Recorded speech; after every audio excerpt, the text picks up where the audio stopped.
இந்த சிவன் யார் என்ற கேள்விக்கு புராணம் சொல்லும் விளக்கத்தையும் ஒரு முறை பார்த்துவிட்டு வருவோம். சிவனிற்கு மணமுடிக்க பார்வதியை பேசும் தருவாயில் சிவன் யார் என்ற கேள்வி எழுந்தது. அதற்கு பதிலாக நாரத முனி தனது வீணையின் மூலம்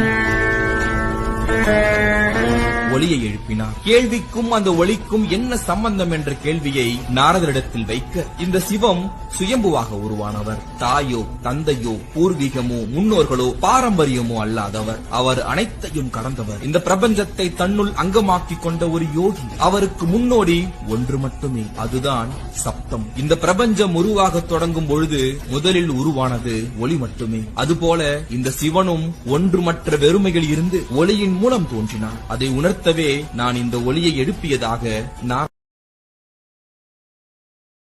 தெய்வங்கள் எல்லாம் தோற்றே போகும் தந்தை அன்பின் முன்னே.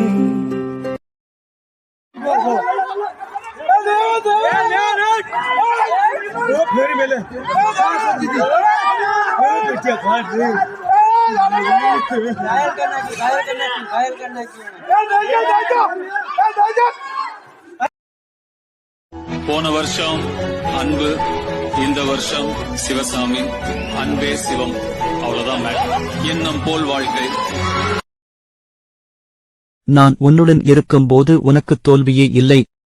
நான் உன் எதிர்காலத்தை பார்த்து பார்த்து உருவாக்கி வைத்துள்ளேன். அதில் எப்படி மற்றவர்களை உள்ளே விடுவேன்? யார் என்ன வேண்டுமானாலும் செய்யட்டும், கடைசியில் வெற்றி பெறுவது நீ என்பதை எப்போதும் மறக்காதே. உனக்கு கஷ்டங்களை தருவது எனக்கு வருத்தம்தான். ஆனால் நான் உன்னை சோதிப்பேனே தவிர நிச்சயமாக கைவிட மாட்டேன். பொறுமையாக இரு.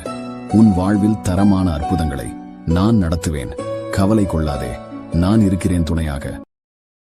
நீயாக தடுமாறி விழுந்தாலும் தவறி விழுந்தாலும் சரி, தானாகவே எழுந்துவிடு. கூச்சல் மட்டும் போட்டு விடாதே. ஏன் என்றால் அதை கொண்டாட ஒரு கூட்டம் எப்போதும் இருந்து கொண்டே இருக்கும். எத்தனை துன்பம் வந்தாலும் கடந்து செல். உன்னோடு இருப்பது உன் அப்பன் சிவன் என்பதை என்றும் மறவாதே. மனுஷன் போடுற கணக்குக்கு தான் காரணம் காரியம் எல்லாம். இது ஈசன் போடுற கணக்கு. அதுல காரணமும் அவன்தான், காரியமும்.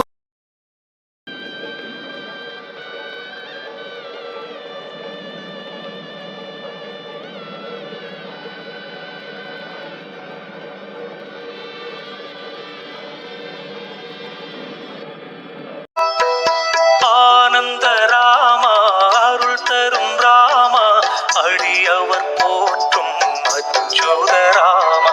ஆனந்த ராமா, அருள் தரும் ராமா, அடியவர் போற்றும் அச்சுத ராமா. பயம் கொள்ளாதே, நினைவில் கொள், என்னை மீறி உன்னை எதுவும் நெருங்காது.